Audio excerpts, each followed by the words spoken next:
इस तरह के क्वेश्चन हर प्रकार के प्रतियोगी परीक्षा में पूछे जाते हैं, चाहे वो बीपीएससी की परीक्षा हो, यूपीएससी की परीक्षा हो, बोर्ड की परीक्षा हो या क्लर्क की हो, टीचर्स की हो, सभी में इस तरह के प्रश्न आते ही हैं। संज्ञा से संबंधित डिटेल्स में मैं वीडियो बना चुकी हूँ, जिसका लिंक आप लोगों को डिस्क्रिप्शन में मिल जाएगा। चलिए हम लोग इम्पोर्टेंट क्वेश्चन की ओर बढ़ते हैं। पहला क्वेश्चन से पहले हम लोग ये जानेंगे कि संज्ञा किसे कहते हैं। संज्ञा किसी वस्तु, स्थान, नाम, अवस्था, भाव आदि को जो शब्द बोध कराता हो उसे हम लोग संज्ञा कहते हैं। संज्ञा 5 प्रकार का होता है: व्यक्तिवाचक, जातिवाचक, भाववाचक, समूहवाचक और द्रव्यवाचक। इन पर ही आधारित इस तरह के प्रश्न पूछे जाते हैं। पहला क्वेश्चन जो है, निम्नलिखित विकल्पों में से किस विकल्प में सभी शब्द व्यक्तिवाचक संज्ञाएं हैं? तो ऑप्शन है ए ममता, बैल, राधे श्याम, बी राधे श्याम, पन्नालाल और हिमालय, नंबर सी है आम, साधना, ऊंचाई, डी उदासी, शेर, चालाकी। तो यहाँ ट्रिक को अपना लेना है कि व्यक्तिवाचक संज्ञा किसे कहते हैं या उसके अंतर्गत कौन कौन सा संज्ञाएं आती है। तो व्यक्तिवाचक के अंतर्गत व्यक्तियों के नाम, वस्तु, स्थान, पहाड़, नदी, देशों के नाम, तिथियों के नाम, महीनों के नाम, ये सारे व्यक्तिवाचक संज्ञा के अंतर्गत आता है। इस ट्रिक को अपना के रखना है। तो ऑप्शन बी में जो है राधे श्याम, पन्नालाल, हिमालय, ये सभी क्या है? व्यक्तिवाचक संज्ञा के अंतर्गत आता है। क्वेश्चन क्या पूछा गया है? व्यक्तिवाचक संज्ञा। तो हम लोग किसके साथ जाएंगे? ऑप्शन बी के साथ, क्योंकि ये तीनों शब्द जो हैं वो व्यक्तिवाचक संज्ञा के अंतर्गत आता है। क्वेश्चन नंबर 2 है, निम्नलिखित विकल्पों में से किस विकल्प में सभी शब्द समूहवाचक संज्ञा है? यहाँ समूहवाचक पूछा गया है। तो समूहवाचक संज्ञा किसे कहते हैं? जहाँ पर एक से अधिक व्यक्ति हो, जहाँ समूह का बोध होता है, समूची जाति का समूह जाति का बोध हो, उसे हम लोग समूहवाचक संज्ञा कहते हैं। ऑप्शन है सेना, कक्षा सभा, बी अध्यापक, मिठाई, समाचार, सी पशु, मानव, अच्छा, डी चोरी, गुरुता, साधु। तो यहाँ ऑप्शन ए के साथ हम लोग जाएंगे, क्योंकि इसमें जो शब्द दिए गए हैं ये सारे शब्द क्या है? समूह में है। सेना भी समूह में होता है, कक्षा भी समूह में होता है क्योंकि वहाँ बहुत विद्यार्थी होते हैं, सभा में भी एक से अधिक व्यक्ति होते हैं। तो option A. Next number C, question number 3 है, निम्नलिखित में से कौन सा शब्द यहाँ व्यक्तिवाचक संज्ञा पूछा गया है? आगरा, गरीब, पानी और बचपन। तो व्यक्तिवाचक में गरीब, बचपन ये क्या है? भाव प्रकट कर रहा है। पानी क्या है? द्रव्यवाचक है। तो बचा क्या हमारे पास? ऑप्शन आगरा। नाम, व्यक्ति, वस्तु के स्थान को भी हम लोग क्या है वो किसके अंतर्गत आता है? व्यक्तिवाचक के अंतर्गत। तो किसके साथ जाएंगे हम लोग? ऑप्शन ए के साथ। क्लियर? नंबर 4 है, इनमें से कौन से शब्द में जातिवाचक, यहाँ जातिवाचक संज्ञा पूछा जा रहा है? ऑप्शन कानपुर, सुंदरता, आंधी, तेल। तो कानपुर क्या है? व्यक्तिवाचक, सुंदरता भाव प्रकट हो रहा है, आंधी प्राकृतिक आपदाएं। तो यहाँ ट्रिक क्या याद रखना है कि जातिवाचक जो संज्ञा होता है उसके अंतर्गत जाति के साथ साथ जो प्राकृतिक आपदाएं होती है, जैसे भूकंप हुआ, आंधी हुई, तो विनाशकारी जो प्रलय होता है, प्राकृतिक आपदाएं, वे जातिवाचक संज्ञा के अंतर्गत आता है। तो यहाँ हम लोग, यहाँ आंधी है तो किसके साथ जाएंगे? ऑप्शन सी के साथ। नंबर 5, अध्यापक संज्ञा का कौन सा प्रकार है? अध्यापक पूछा गया है। अध्यापक में जातिवाचक, व्यक्तिवाचक, भाववाचक, द्रव्यवाचक। तो अध्यापक से क्या है? एक अध्यापक का नहीं बल्कि पूरे अध्यापक जाति का बोध होता है। यहाँ याद रखना है, ठीक, यहाँ हमेशा फॉलो करना है कि जातिवाचक में पूरी जाति का एक का न होकर पूरी जाति का बोध होता है। यदि अध्यापक शब्द दिया गया है तो पूरी अध्यापक जाति का, तो हम लोग ऑप्शन ए के साथ जाएंगे, जातिवाचक के साथ। नंबर 6 है, शत्रुता में कौन सी संज्ञा है? शत्रुता क्या है? भाव प्रकट कर रहा है। तो भाववाचक संज्ञा किसे कहते हैं? जिसमें हमारी अवस्था का, दशा का भाव प्रकट हो, उसे हम लोग भाववाचक संज्ञा कहते हैं। तो ऑप्शन है भाववाचक, व्यक्तिवाचक, समूहवाचक, जातिवाचक। ऑप्शन क्या है? ए, भाववाचक। नंबर 7 है, इनमें से कौन सा द्रव्यवाचक संज्ञा है? द्रव्यवाचक पूछा गया है। संतरा, रामायण, दही, सेना। तो संतरा क्या है? ये नहीं है, रामायण नहीं है, दही, सेना, सेना भी क्या है? द्रव्य नहीं है। तो द्रव्य क्या है? दही। तो यहाँ हम लोग ऑप्शन सी के साथ जाएंगे। ये दही क्या है? हमारा द्रव्यवाचक। नंबर 8, कमायनी किस प्रकार की संज्ञा है? कमायनी क्या है? ये एक जयशंकर प्रसाद की लिखी हुई काव्य है। यहाँ केवल एक कमायनी की बोध हो रही है, पूरी कमायनी जाति यहाँ नहीं है। तो यहाँ ऑप्शन क्या है? व्यक्तिवाचक, जातिवाचक, भाववाचक, समूहवाचक। तो एक का बोध हो रहा है, इसलिए हम लोग इसके साथ जाएंगे ऑप्शन ए के साथ, व्यक्तिवाचक के साथ।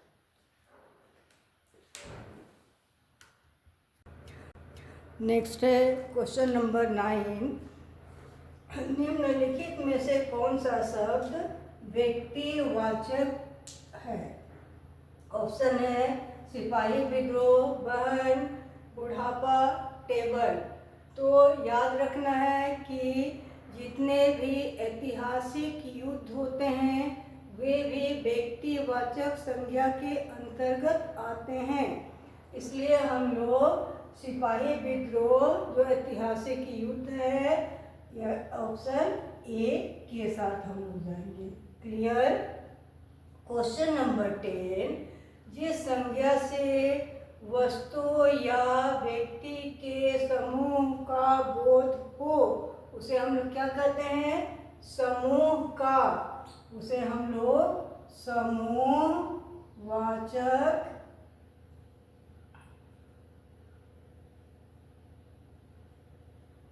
वाचक संज्ञा कहते हैं।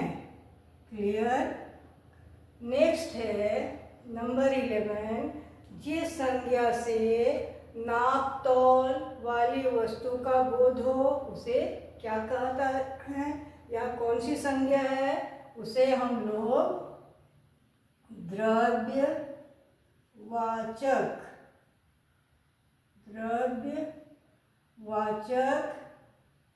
संज्ञा कहते हैं।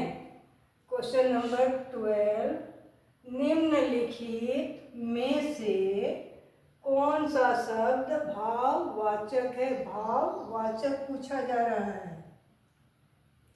ऑप्शन है ए उन्नति, साकेत, सिंधु, मकान। तो भाव, जिससे भाव प्रकट हो, तो व्यापार में उन्नति, अवनति, उत्थान, पतन इत्यादि क्या है? होते रहता है, तो वो भाव प्रकट होता है। तो यहाँ उन्नति शब्द है, तो उन्नति भी व्यापार के दशा को दर्शा रहा है। तो यहाँ हम लोग ऑप्शन ए के साथ जाएंगे। क्वेश्चन नंबर 13 है, चांदी कौन सी संज्ञा है? द्रव्यवाचक, भाववाचक, समूहवाचक, जातिवाचक। सोना, चांदी, पीतल, तांबा जो है यह भी द्रव्यवाचक के अंतर्गत आता है। ठीक, यहाँ अपनाना है। तो यहाँ चांदी पूछा जा रहा है, तो चांदी कौन सा संज्ञा है? यहाँ ऑप्शन ए द्रव्यवाचक। क्लियर? हमेशा याद रखना है, सोना, चांदी, पीतल, तांबा जो भी है ये सारे द्रव्यवाचक के अंतर्गत आते हैं। क्वेश्चन नंबर 14, निम्नलिखित में से कौन सा शब्द व्यक्तिवाचक संज्ञा है? ऑप्शन ताजमहल, कोयला, प्रेम, टीम। ताजमहल नाम है, कोयला यह क्या है? द्रव्यवाचक है। फिर प्रेम भाववाचक है, टीम समूहवाचक है। तो क्वेश्चन क्या है? व्यक्तिवाचक। तो ताजमहल व्यक्तिवाचक ऑप्शन ए। क्वेश्चन नंबर 15, इनमें से कौन से शब्द में जातिवाचक संज्ञा है? जातिवाचक पूछा जा रहा है। ऑप्शन है बिजली, संग, दूध, पीतल। मैं इसके पहले भी बता चुकी थी कि जितनी भी प्राकृतिक आपदाएं हो, प्राकृतिक तत्व हो, वे सभी जातिवाचक संज्ञा के अंतर्गत आता है। तो यहाँ बिजली क्या है? यह भी प्राकृतिक तत्व है। तो हम लोग किसके साथ जाएंगे? ऑप्शन ए के साथ। ये सारे जो शब्द हैं मोस्ट इम्पोर्टेंट रहते हैं, इसलिए सारे शब्दों को ध्यान से सुनना है और आप लोग अपने नोटबुक में से नोट भी कर लेंगे। वीडियो को लाइक, शेयर, सब्सक्राइब करना ना भूलें। नेक्स्ट क्वेश्चन है क्वेश्चन नंबर 16, वकील संज्ञा का कौन सा प्रकार है? जातिवाचक, व्यक्तिवाचक, भाववाचक, द्रव्यवाचक। जातिवाचक के अंतर्गत जो भी अध्यापक हो, वकील हो, मजदूर हो, तो ये सारी पूरी जाति का बोध कराता है। तो वकील भी क्या है? जातिवाचक संज्ञा। ऑप्शन ए के साथ हम लोग जाएंगे। क्वेश्चन नंबर 17, बुढ़ापा में कौन सी संज्ञा है? बुढ़ापा अवस्था का भाव दिखा रहा है।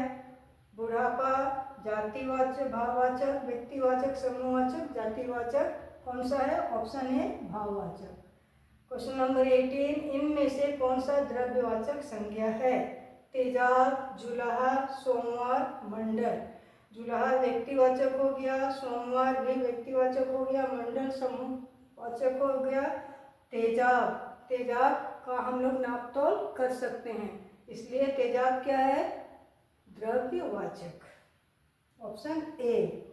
क्वेश्चन नंबर 19, रामायण किस प्रकार की संज्ञा है? व्यक्तिवाचक, जातिवाचक, भाववाचक, समूहवाचक। किस प्रकार की है? यह रामायण व्यक्तिवाचक संज्ञा के अंतर्गत आता है।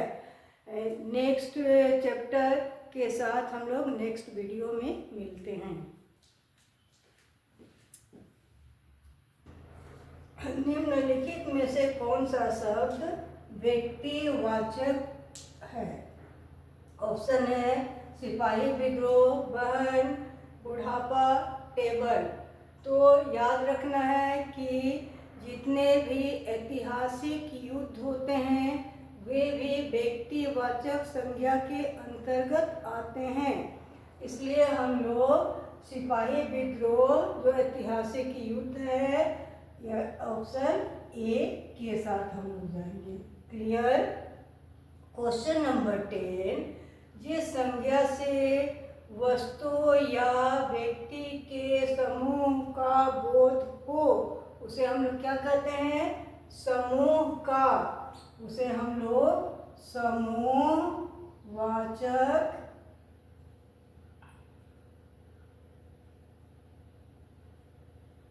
वाचक संज्ञा कहते हैं।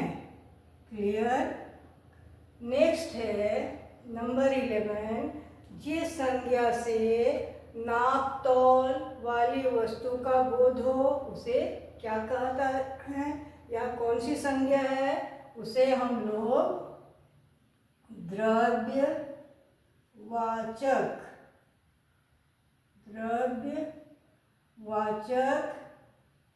संज्ञा कहते हैं। क्वेश्चन नंबर 12, निम्नलिखित में से कौन सा शब्द भाववाचक है? भाववाचक पूछा जा रहा है।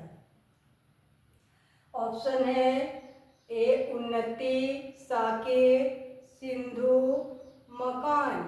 तो भाव, जिससे भाव प्रकट हो, तो व्यापार में उन्नति, अवनति, उत्थान पतन इत्यादि क्या है, होते रहता है, तो वो भाव प्रकट होता है। तो यहाँ उन्नति शब्द है, तो उन्नति भी व्यापार के दशा को दर्शा रहा है। तो यहाँ हम लोग ऑप्शन ए के साथ जाएंगे। क्वेश्चन नंबर 13 है, चांदी कौन सी संज्ञा है? द्रव्यवाचक, भाववाचक, समूहवाचक, जातिवाचक। सोना, चांदी, पीतल, तांबा जो है, यह भी द्रव्यवाचक के अंतर्गत आता है। ठीक, यहाँ अपनाना है। तो यहाँ चांदी पूछा जा रहा है, तो चांदी कौन सा संज्ञा है? यहाँ ऑप्शन ए द्रव्यवाचक। क्लियर, हमेशा याद रखना है, सोना, चांदी, पीतल, तांबा जो भी है, ये सारे द्रव्यवाचक के अंतर्गत आते हैं। क्वेश्चन नंबर 14, निम्नलिखित में से कौन सा शब्द व्यक्तिवाचक संज्ञा है? ऑप्शन ताजमहल, कोयला, प्रेम, टीम। ताजमहल नाम है, कोयला यह क्या है, द्रव्यवाचक है, फिर प्रेम भाववाचक है, टीम समूहवाचक है। तो क्वेश्चन क्या है, व्यक्तिवाचक। तो ताजमहल व्यक्तिवाचक का ऑप्शन ए। क्वेश्चन नंबर 15, इनमें से कौन से शब्द में जातिवाचक संज्ञा है? जातिवाचक पूछा जा रहा है। ऑप्शन है बिजली, संग, दूध, पीतल। मैं इसके पहले भी बता चुकी थी कि जितनी भी प्राकृतिक आपदाएं हो, प्राकृतिक तत्व हो, वे सभी जातिवाचक संज्ञा के अंतर्गत आता है। तो यहाँ बिजली क्या है, यह भी प्राकृतिक तत्व है। तो हम लोग किसके साथ जाएंगे? ऑप्शन ए के साथ। ये सारे जो शब्द हैं मोस्ट इम्पोर्टेंट रहते हैं, इसलिए सारे शब्दों को ध्यान से सुनना है और आप लोग अपने नोटबुक में से नोट भी कर लेंगे। वीडियो को लाइक, शेयर, सब्सक्राइब करना ना भूलें। नेक्स्ट क्वेश्चन है क्वेश्चन नंबर 16, वकील संज्ञा का कौन सा प्रकार है? जातिवाचक, व्यक्तिवाचक, भाववाचक, द्रव्यवाचक। जातिवाचक के अंतर्गत जो भी अध्यापक हो, वकील हो, मजदूर हो, तो ये सारी पूरी जाति का बोध कराता है। तो वकील भी क्या है, जातिवाचक संज्ञा। ऑप्शन ए के साथ हम लोग जाएंगे। क्वेश्चन नंबर 17, बुढ़ापा में कौन सी संज्ञा है? बुढ़ापा अवस्था का भाव दिखा रहा है। बुढ़ापा जातिवाचक, भाववाचक, व्यक्तिवाचक, समूहवाचक, जातिवाचक कौन सा है? ऑप्शन ए भाववाचक। क्वेश्चन नंबर 18, इनमें से कौन सा द्रव्यवाचक संज्ञा है? तेजाब, जुलाहा, सोमवार, मंडल। जुलाहा व्यक्तिवाचक हो गया, सोमवार भी व्यक्तिवाचक हो गया, मंडल समूहवाचक हो गया। तेजाब, तेजाब का हम लोग नाप तोल कर सकते हैं, इसलिए तेजाब क्या है? द्रव्यवाचक। Option A. Question number 19, Ramayana किस प्रकार की संज्ञा है? व्यक्तिवाचक, जातिवाचक, भाववाचक, समूहवाचक। किस प्रकार की है? यह रामायण व्यक्तिवाचक संज्ञा के अंतर्गत आता है। नेक्स्ट चैप्टर के साथ हम लोग नेक्स्ट वीडियो में मिलते हैं।